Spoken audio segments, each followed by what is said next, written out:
Hello guys, welcome back to education IQ। तो आज का जो हमारा द हिंदू एडिटोरियल आर्टिकल है वो चाइना की जो नई पॉलिसीज़ आई है ना उनको लेके है। ठीक है, इसको पढ़ाने से पहले मैं आपको एक बात बता दूं कि ये जो आर्टिकल है ना ये मैंने द हिंदू एडिटोरियल आर्टिकल से ही लिया हुआ है। बस PDF जो है वो मैंने अपनी खुद की बनाई है, क्योंकि यूट्यूब कभी कभी क्या करता है, कॉपीराइट क्लेम कर देता है। इसलिए मैंने क्या किया हुआ है, इसको अपनी PDF फॉर्म में कन्वर्ट किया हुआ है। आर्टिकल ये द हिंदू से ही है। टेलीग्राम लिंक मैं आपको डिस्क्रिप्शन में दे दूंगा, उसको जाके आप लोग सब्सक्राइब कर लेना। वहाँ पे आपको जो ओरिजिनल द हिंदू आर्टिकल होगा वो आपको वहाँ पे मिल जाएगा। ठीक है, एक बार मेरे से समझना इसको लाइन बाय लाइन हिंदी में विद डिफ़िकल्ट वर्ड मीनिंग। उसके बाद जाके एक रीडिंग खुद से मारना, आपका नॉलेज बढ़ेगा, अच्छा आंसर लिख पाओगे और क्या चल रहा है पूरे वर्ल्ड में। अगर आप कॉन्टीन्यूसली इन सेशंस को 1 महीना 2 महीना देखोगे ना, आपको खुद में फ़र्क दिखेगा और काफ़ी चीज़ें जो है अब आपको समझ में आएंगी, क्योंकि मैं आपको वर्ड मीनिंग भी साथ साथ में करवाऊंगा, तो आपकी वोकैब भी जो है वो अच्छी हो जाएगी। तो एक नोटबुक लेके बैठना, उसमें डिफ़िकल्ट वर्ड मीनिंग लिखते जाना और इसको लाइन बाय लाइन समझते जाना, क्योंकि बहुत सारे बच्चों को क्या है ना, द हिंदू एडिटोरियल आर्टिकल समझ में नहीं आता है, क्योंकि द हिंदू जो है वो टफ वर्ड यूज़ करता है। इसीलिए मैं बोल रहा हूँ कि आपको इसको एकदम लाइन बाय लाइन हिंदी में मैं समझाऊंगा। हेडिंग क्या है, हर लाइन का मैं आपको मतलब समझाऊंगा। तो टाइम वेस्ट नहीं करेंगे, अभी हम इसको स्टार्ट करते हैं। An objective look at a China led framework. अब ऑब्जेक्टिव क्या होता है? ऑब्जेक्टिव होता है जो फैक्ट पे बेस हो। ठीक है, मतलब जो फैक्ट्स पे बेस हो। तो हम लोग क्या करेंगे, जो चाइना लेड फ्रेमवर्क है, फ्रेमवर्क मतलब जो ढांचा है अभी चाइना की नई पॉलिसीज़ का, ठीक है, उसको हम लोग क्या करेंगे, एक ऑब्जेक्टिव तरीके से देखेंगे, मतलब फैक्ट बेस पे देखेंगे, ऐसे हवाओं में बातें नहीं करेंगे। तो क्या हुआ इस हेडिंग का मतलब, an objective look at a China led framework, मतलब एक जो फैक्ट पे बेस एक हम लोग मतलब नज़र मारेंगे, लुक देखेंगे चाइना का जो नया फ्रेमवर्क है, नया ढांचा जो चाइना ने तैयार किया हुआ है। ठीक है, इस हेडिंग का यही मतलब है। तो अभी इसको हम लोग, इसके अंदर में क्या लिखा हुआ है वो हम लोग लाइन बाय लाइन पढ़ेंगे। तो स्टार्ट करते हैं।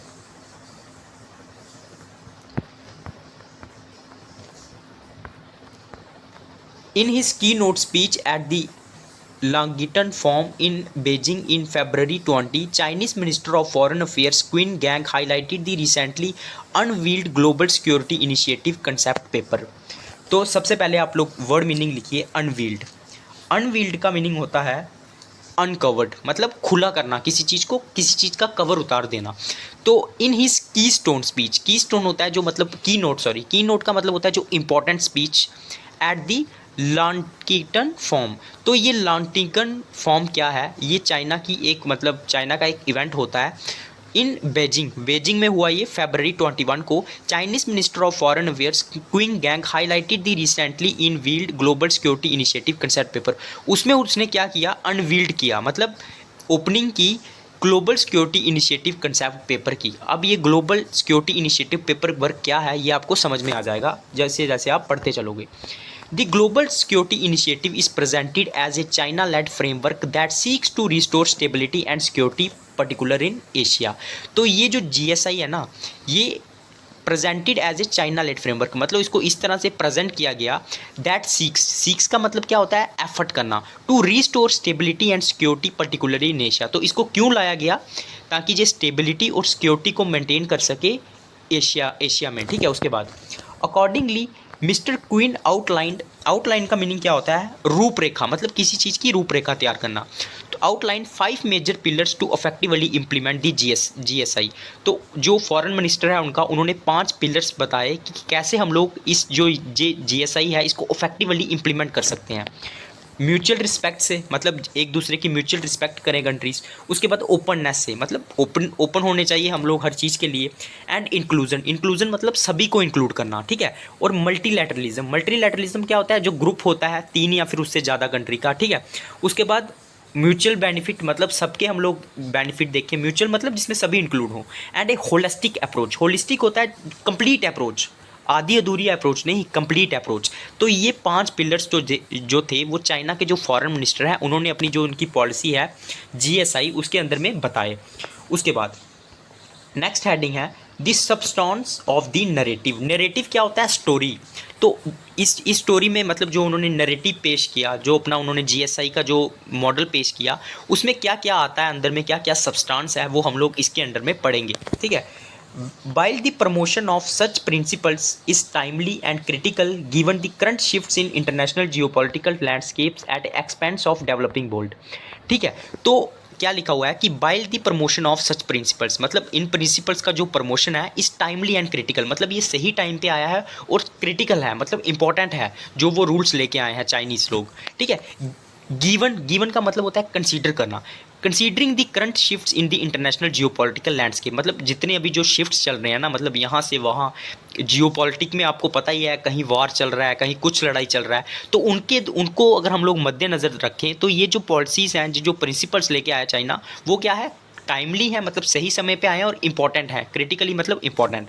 ठीक है, at the expense of the developing world. तो मतलब ये जो शिफ्ट्स चल रहे हैं ना, मतलब जितने भी जो वार चल रहे हैं, ये किसकी कॉस्ट पे चल रहे हैं, मतलब नुकसान किसको हो रहा है। At the expense of developing world का मतलब होता है कि नुकसान किसको हो रहा है, डेवलपिंग वर्ल्ड को, जो अभी डेवलप्ड कंट्रीज हैं। ठीक है, a practical assessment indicates that the GSI is tailored more to be an empty narrative to compete with the United States leadership and dominant US led concept. तो क्या है कि एक अगर हम लोग क्या करें, अगर हम लोग इसको प्रैक्टिकली असेसमेंट करें, ये जो जीएससी आया ना, इसको अगर हम लोग असेसमेंट का मतलब होता है अगर इसको हम लोग प्रैक्टिकली देखें। ठीक है, तो ये क्या इंडिकेट करता है, indicate that the GSI is tailored. Tailored का मतलब क्या होता है, डिज़ाइन। तो जो इसका डिज़ाइन है ना जीएसआई का, that the GSI is tailored more to be an empty narrative, ये हमें एकदम खाली नरेटिव लगेगा। ठीक है, मतलब इसमें कुछ नहीं है अगर हम इसको प्रैक्टिकल देखेंगे तो। चाइना आपको पता ही है उसके बाद, तो ये एक नरेटिव है, एम्प्टी नरेटिव है, to compete with United States leadership, ताकि चाइना जो है वो यूनाइटेड स्टेट्स की जो लीडरशिप है उसके साथ कम्पीट कर सके, कंपटीशन कर सके। And dominant US led concept, और यूएस के जो डोमिनेंट लेड कंसेप्ट हैं उनके साथ क्या कर सके, कंपटीशन कर सके। उसके बाद consequently with the war in Ukraine intensifying and diverging perceptions among developing countries vis the west and the unfolding war, China is seeking to leverage this fault lines by promoting its vision as a capable alternative leader. तो इसका क्या मतलब है, मैं आपको समझाता हूँ। Consequently with the war in Ukraine intensifying and diverging perceptions among developing countries, तो क्या हो रहा है, जो वार चल रहा है कहाँ पे, यूक्रेन में, वो क्या कर रहा है, इंटेंसीफाई कर रहा है, और क्या कर रहा है, डाइवर्जिंग परसेप्शंस, मतलब परसेप्शंस का मतलब होता है समझ। तो वो क्या कर रहा है, डाइवर्ज कर रहा है, मतलब कोई किस तरीके से ले रहा है वार को, कोई किस तरीके से ले रहा है, मतलब सभी क्या है, अलग अलग तरीके से ले रहे हैं। Vis a vis the west and the unfolding war. Vis a vis का मतलब क्या होता है, बिस का मतलब होता है आमने सामने, in front of west and the unfolding war. तो जो डेवलपिंग कंट्रीज़ है ना, वो मतलब अलग अलग तरीके से सोच रही हैं किसके बारे में, जो बेस्ट है, मतलब बेस्ट में क्या आता है, अमेरिका आता है, यूरोपियन कंट्रीज़ आती हैं। ठीक है, and the unfolding war, unfolding का मतलब क्या होता है, अनफोल्ड करना। ठीक है, मतलब किसी चीज़ को उतारना, मतलब क्लियर करना। China is seeking to leverage this fault line, China इस चीज़ का क्या कर रहा है, एडवांटेज लेने की कोशिश कर रहा है, क्योंकि जो डेवलपिंग कंट्रीज़ है वो क्या है, वो मतलब अभी डाउट में है, उनकी जो मतलब वो उनकी जो परसेप्शंस हैं, वो समझ हैं, वो सबकी अलग अलग हो गई हैं। वो बेस्ट के बारे में कुछ और सोच रही है, बेस्ट मतलब अमेरिका के बारे में कुछ उनकी सोच अलग हो गई है। तो चाइना क्या कर रही है, चाइना इज सीकिंग का मतलब क्या होता है, लेना, टू लेवरेज, लेवरेज का मतलब होता है फ़ायदा लेना, दिस फॉल्ट लाइन, तो इन फॉल्ट लाइन्स का जो चाइना फ़ायदा लेना चाहती है by promoting its vision as a capable alternative leader. और वो अपने आप को क्या प्रमोट करना चाहती है कि हम लोग क्या है, यूएस जो है वो उसका अल्टरनेटिव लीडर है। ठीक है, however an objective look at China's recent track record of external engagement paints a completely different picture of what to expect from Beijing's vision of a future security order। अगर हम लोग एक objective look डालेंगे, मतलब एकदम facts के ऊपर जो बेस होगी, अगर हम उस तरीके से देखेंगे at China's recent track record of external engagement, तो चाइना का हम लोग जो एक्सटर्नल रिकॉर्ड देखेंगे ना, कि चाइना ने किस तरह चाइना जो है बाकी कंट्रीज़ के साथ एंगेज रहती है, बिहेव करती है। पेंट्स का मतलब क्या होता है, पेंट्स का मतलब होता है डिस्क्राइब करना, डिस्क्राइब्स एक कम्प्लीटली डिफरेंट पिक्चर, वो हमें एकदम कम्प्लीटली डिफरेंट पिक्चर दिखाएगा of what to expect from Beijing's vision of a future security order. तो मतलब हमें वो एकदम डिफरेंट पिक्चर दिखाएगा जो हम लोग एक्सपेक्ट कर रहे हैं ना बीजिंग से, कि जो फ्यूचर सिक्योरिटी ऑर्डर में वो कुछ करेगा, इंप्रूवमेंट करेगा, उससे हमें जो है वो कम्प्लीटली डिफरेंट पिक्चर दिखेगी। क्यों? क्योंकि आपको पता है चाइना की हर कंट्री के साथ फाइट चल रही है, इंडिया के साथ प्रॉब्लम है, और भी बहुत सारी कंट्रीज़ के साथ प्रॉब्लम है, साउथ चाइना सी में उसकी प्रॉब्लम चल रही है। तो अगर आप लोग प्रैक्टिकल तरीके से देखोगे ना, तो आपको लगेगा कि ऐसा कुछ होने वाला नहीं है। ठीक है, फ्यूचर में उसके बाद ये पॉलिसी जो है वो एकदम खाली लगेगी आपको।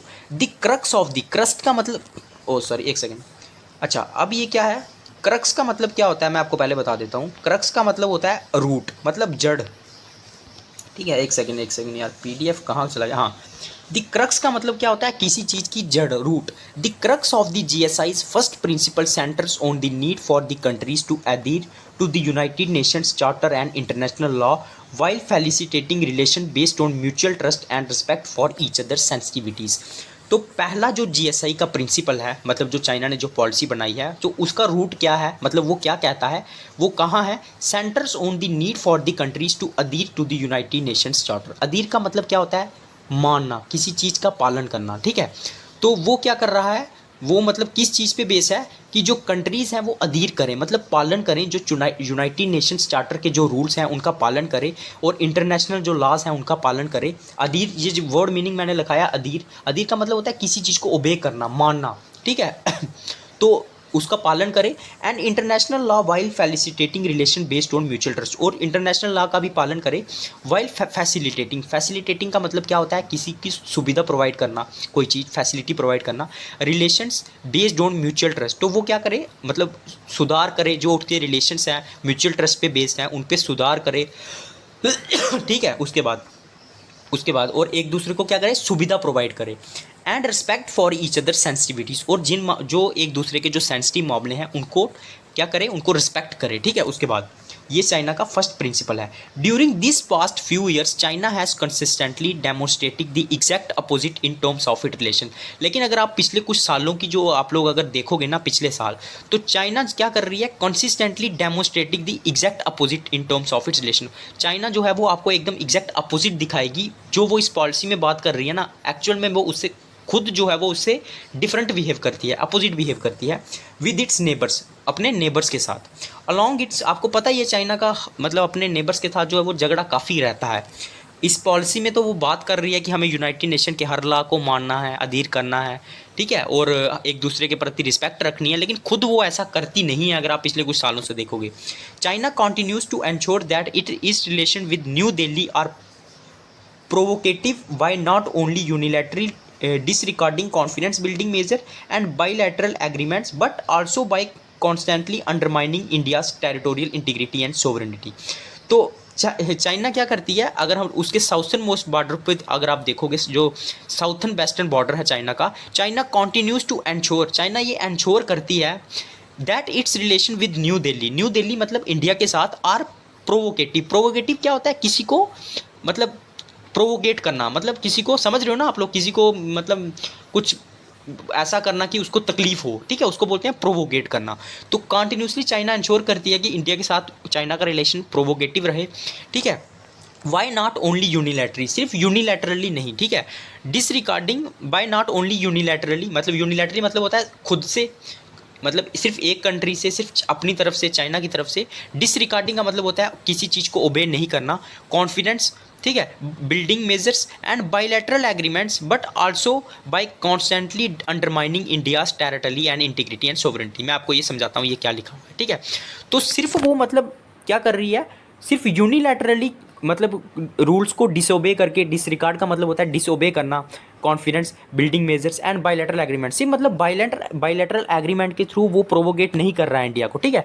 But also by constantly undermining, undermining का मीनिंग मैं बार बार बता रहा हूँ आपको, अंडरमाइनिंग का मतलब होता है वीक करना इंडियाज टेरिटोरियल इंटीग्रिटी और सोवरेनिटी। इंडिया की जो टेरिटोरियल इंटीग्रिटी है, मतलब यूनाइटी है, और सोवरेनिटी है ना, उसको भी वो अंडरमाइन कर रहा है, वीक कर रहा है। मतलब बायलैटरल एग्रीमेंट्स के साथ तो वो मतलब गड़बड़ कर रहा है, यूनिलैटरली भी इंडिया को परेशान कर रहा है, ठीक है, मतलब अपनी तौर से, और बाकी भी जो इंडिया की जो टेरिटोरियल इंटीग्रिटी है, सोवरेनिटी है, उसको भी वीक कर रहा है।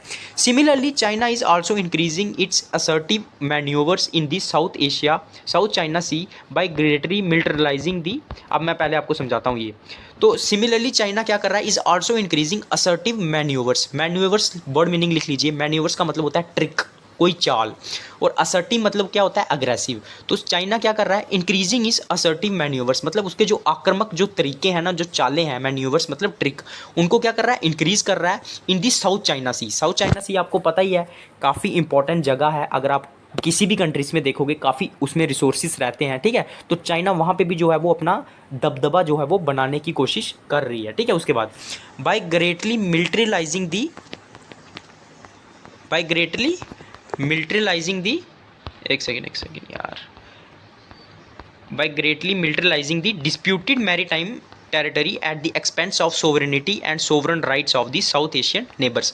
और वो कैसे कर रही है इसको, मतलब मिलिट्रलाइज कर रही है डिस्प्यूटेड मैरीटाइम टेरिटरी, मतलब जो पानी का जो इलाका है उसको उसमें कॉन्स्टेंटली क्या कर रही है, अपनी मिलिट्री को लगा रही है, अपनी आर्मी को लगा रही है at the expense of sovereignty and sovereign rights of his south Asian neighbours. और जो उसके साउथ एशियन नेबर्स है ना उनके एक्सपेंस पे लगा रही है, मतलब उनको नीचा दिखा के क्या कर रही है, वहाँ पे मिलिट्री लगा रही है, उनको परेशान कर रही है, ठीक है, अपने नेबर्स को। Further in its complete rejection of international law, particularly the United Nations Convention on the Law of Sea, China continues to assertive intrude and block the access of its neighbors within their respective exclusive economic zone। Exclusive economic zone आपने सुना होगा, जो पानी का इलाका होता है ना, समुद्र का, जो किसी के अंडर कंट्री के अंडर में आता है उसको बोलते हैं एक्सक्लूसिव इकोनॉमिक जोन। इंडिया का भी आपको पता है 200 नॉटिकल माइल्स तक शायद जाता है, तो वो इलाका पानी का जो होता है उसको बोलते हैं एक्सक्लूसिव इकोनॉमिक जोन। तो चाइना क्या कर रही है, इंटरनेशनल लॉ का भी रिजेक्शन कर रही है। अगर आप लोग यूनाइटेड नेशन जो लॉ ऑफ सी के बारे में बात करोगे तो उसका रिजेक्शन कर रही है। China continues to assertively intrude का मीनिंग क्या होता है, लिख लीजिए। इंट्रूड का मीनिंग होता है घुसना, अतिक्रमण करना, कब्जा करना। तो चाइना क्या कर रहा है, continues to be assertively intrude. Assertively मतलब अटैकिंग तरीके से क्या कर रहा है, इंट्रूड कर रहा है, कब्जा करने की कोशिश कर रहा है। And block the access of its neighbour, और अपने जो नेबर्स हैं उनको ब्लॉक कर रहा है एक्सेस करने में within their respective exclusive economic zone. मतलब जो कंट्रीज़ के अपने एक्सक्लूसिव इकोनॉमिक जोन रहते हैं ना, मतलब उनका जो सी का एरिया रहता है जहाँ पे वो कुछ भी कर सकते हैं, फिशिंग कर सकते हैं, व्यापार कर सकते हैं, वहाँ पे भी क्या कर रही है, बाकी कंट्रीज़ को क्या कर रही है, ब्लॉक कर रही है, ठीक है। तो अपनी हालत उसकी देख लो, और अभी वो जो प्रिंसिपल्स लेके आई है वो तो देखने में अच्छे लग रहे हैं, ठीक है। उसके बाद अब सेकंड प्रिंसिपल, चाइना का सेकंड प्रिंसिपल क्या है, इसके बारे में हम लोग बात करते हैं अभी। The second principle of the GSI lies in its openness to spread inclusive international engagement. तो जो सेकंड प्रिंसिपल है जीएसआई का, चाइना का, वो बोलता है लाइज इन इट्स ओपननेस, मतलब वो ओपननेस की बात करता है to spread head. Spread head का मीनिंग लिखिए। स्प्रेड हेड का मतलब होता है लीड करना, किसी चीज़ का लीडर बनना, इंक्लूसिव इंटरनेशनल एंगेजमेंट। तो चाइना क्या करना चाहता है, जो है वो लीडर बनना चाहता है। इंक्लूसिव मतलब होता है सभी, जितनी भी इंटरनेशनल एंगेजमेंट होती है ना दो कंट्रीज़ के बीच में, उनको क्या करना चाहता है, वो एंगेज करने में अपनी लीडरशिप दिखाना चाहता है, मतलब खुद लीडर बनना चाहता है, ठीक है। उसके बाद while this position has been catalyzed by the presence of US treaty alliances in the Western Pacific Ocean। हालांकि ये जो पोजीशन है ना लीडरशिप की, हैज़ बीन कैटलाइज्ड। कैटलाइज का मतलब क्या होता है, चेंज करना, ठीक है, मतलब किसी चीज़ को फास्ट करना, उसमें चेंजेस लाना। तो इसमें ये जो पोजीशन है इसमें चेंजेस कौन लाता है, change has been catalysed by the presence of US treaty alliances. आपको पता है क्योंकि यूएस का डोमिनेंस है, तो यूएस जो है वो इसमें क्या करता है, चेंजेस लाता रहता है कि लीडर कौन बनेगा, ठीक है। क्योंकि यूएस की बहुत सारी जो है वो ट्रीटी अलायंस जो है वो वेस्टर्न पैसिफिक में पाई जाती हैं। Ironically China also continues to engage in exclusionary policies in the East and South China Sea. और चाइना भी जो है वो क्या करता है, कॉन्टीन्यूसली क्या करता है, एक्सक्लूशनरी पॉलिसीज़। एक्सक्लूशनरी पॉलिसीज़ क्या होता है, जिसमें से किसी को एक्सक्लूड करना, निकालना। तो ऐसी पॉलिसीज़ क्या करता है चाइना, लाता रहता है ईस्ट में और साउथ चाइना सी में, ठीक है। मतलब कंट्रीज़ को क्या करता है, बाहर करने के चक्कर में जो है वो रहता है। Not only is this an outright rejection. Outright का मतलब होता है सीधे सीधे रिजेक्ट करना किसी चीज़ को। आउटराइट मतलब होता है direct rejection of freedom of navigation and side in the international law. मतलब ये सीधा सीधा जो है वो रिजेक्शन है, सीधा सीधा सिर्फ ये रिजेक्शन है किस चीज़ की, जो फ्रीडम हमें मिलता है नेविगेशन करने का। नेविगेशन मतलब होता है शिप के थ्रू यहाँ से वहाँ जाना, व्यापार करना। एंड साइड का मतलब होता है देना, लिखा हुआ है इन द इंटरनेशनल लॉ।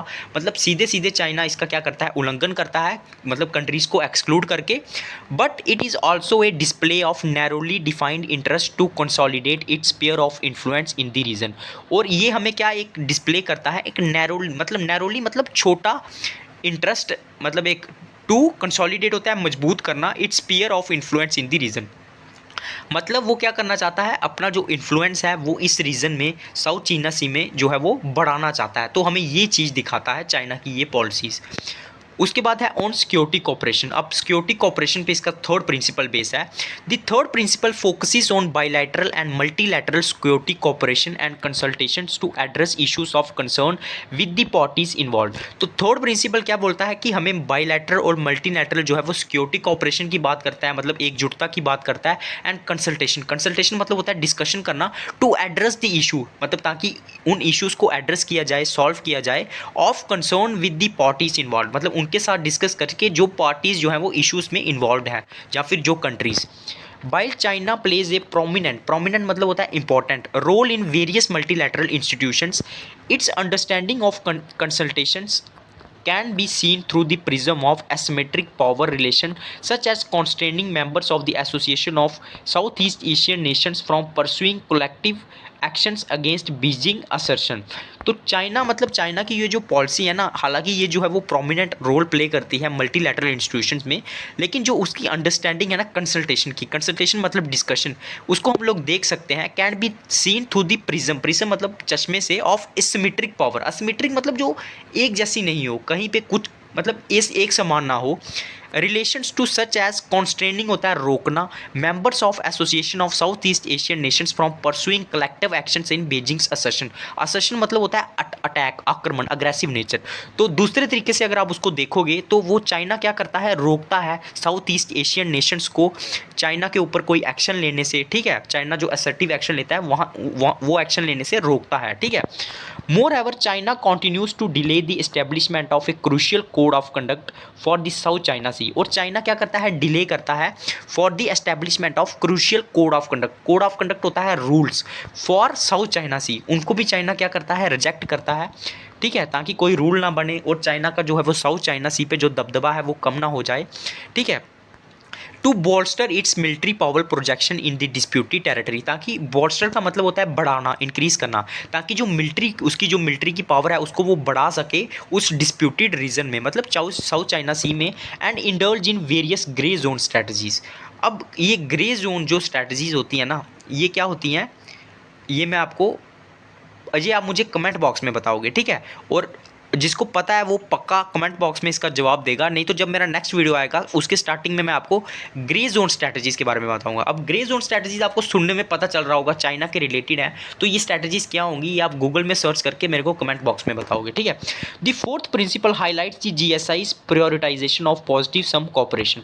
और फोर्थ प्रिंसिपल जो जीएसआई का है वो प्रायोरिटाइज करता है मतलब प्रायोरिटी देता है of positive come cooperation. Cooperation मतलब यूनिटी की बात करता है। Wear parties involve can equally benefit मतलब जो पार्टीज इन्वॉल्व होंगी कोऑपरेशन में उनको इक्वली बेनिफिट मिलेगा, मतलब सबको इक्वली बेनिफिट मिलेगा।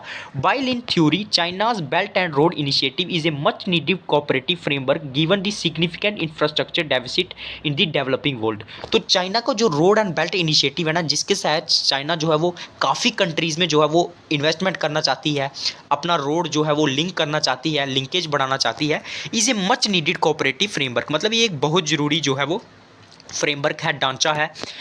Considering the significant infrastructure deficit in the developing world, क्योंकि जो इंफ्रास्ट्रक्चर डेफिसिट है ना, इंफ्रास्ट्रक्चर डेफिसिट का मतलब होता है कम इंफ्रास्ट्रक्चर पे जो है वो कम मतलब पैसा लगाना, पैसा कम होना लगाने के लिए इंफ्रास्ट्रक्चर पे, वो क्या है डेवलपिंग कंट्रीज़ में कम है। अगर हम उसको चीज़ को कंसीडर करेंगे तो ये जो चाइना का कोऑपरेटिव फ्रेमवर्क है ना ये बहुत ज़्यादा इंपॉर्टेंट है, क्योंकि कंट्रीज़ जो है वो उनमें क्या हो रहा है, इंफ्रास्ट्रक्चर डेफिसिट हो रहा है, मतलब इंफ्रास्ट्रक्चर में पैसा लगाने के लिए उनके पास पैसा नहीं है। It's disregarded for international macroeconomic stability by funding unsustainable projects for countries with low or non-existing credit ratings that creates more debt burden for these countries। ठीक है, तो चाइना क्या करती है, डिसरिगार्ड करती है मतलब डिसओबे करती है, मानती नहीं है इंटरनेशनल मैक्रो इकोनॉमिक स्टेबिलिटी जो लॉ है, कि वो क्या करती है, फंडिंग करती है अनसस्टेनेबल प्रोजेक्ट्स को, मतलब जो ज़्यादा जरूरी नहीं है, फॉर कंट्रीज जिनकी इनकम जो है वो लो है, दैट क्रिएट्स मोर डेप्ट बर्डन फॉर दिस कंट्री, जिसकी वजह से क्या होता है उन कंट्रीज पे जो है वो लोन काफ़ी ज़्यादा बढ़ जाता है, ठीक है।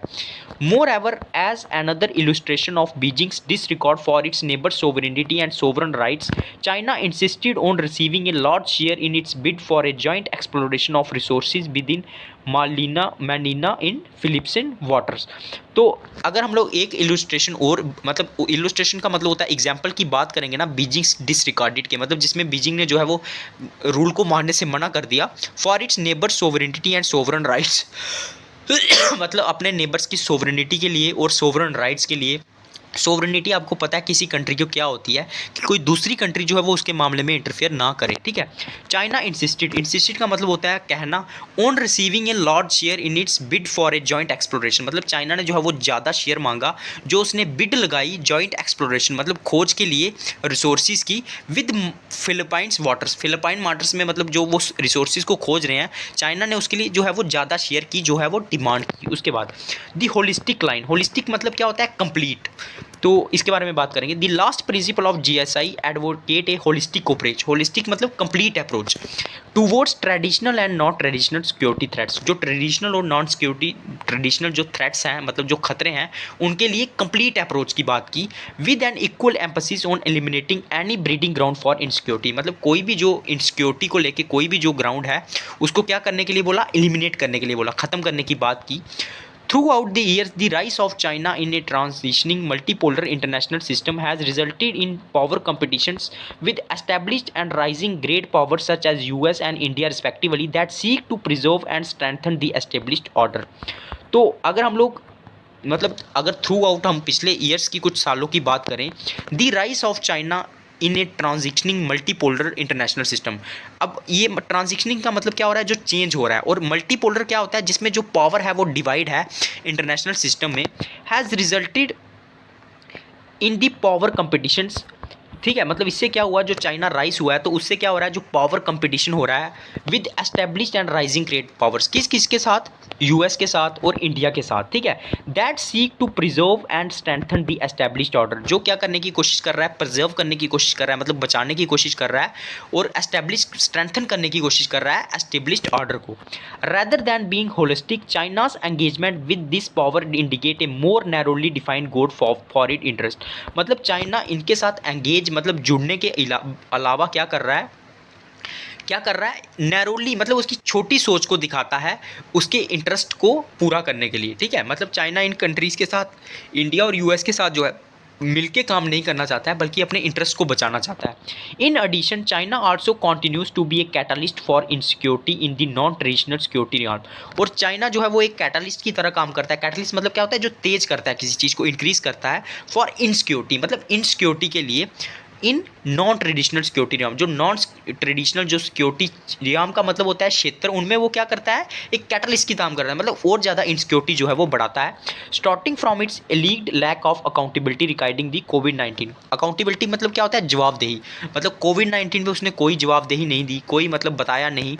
To arming terror group such as Myanmar, और मतलब आर्म सप्लाई करता है टेरर ग्रुप्स को जो म्यांमार में है, ठीक है। तो ये चाइना की जो है वो इनसिक्योरिटी के बारे में जो है वो बात की गई है कि कैसे वो इनसिक्योरिटी प्रोवाइड करता है। उसके बाद therefore the China's GSI is for from being a sustainable, तो चाइना का मतलब जो ये जीएसआई ना, ये सस्टेनेबल ज़्यादा देर टिकेगा नहीं, इक्विटेबल भी नहीं है, ये मतलब अच्छा भी नहीं है, एंड ट्रांसपेरेंट भी नहीं है, ठीक है। To the growing insecurities that the world is facing, जो मतलब ग्रोइंग सिक्योरिटीज़ जो इनसिक्योरिटी जो पूरा वर्ल्ड फेस कर रहा है ना, उसके लिए ये सस्टेनेबल नहीं होगा चाइना का जीएसआई, क्योंकि सबसे ज़्यादा अटैक जो है वो चाइना ही करती है। Given an objective understanding of its track record in fulfilling its own principle requirement, अगर आप चाइना का ट्रैक रिकॉर्ड देखोगे ना तो आपको पता चल जाएगा कि ये जो प्रिंसिपल है ये ज़्यादा देर नहीं टिकेंगे। Rather the GSI guidelines Beijing attempt to counter US leadership through narratives, तो चाइना का जो मकसद है सिर्फ वो यूएस को काउंटर करना है और लीडरशिप को पाना है, ठीक है।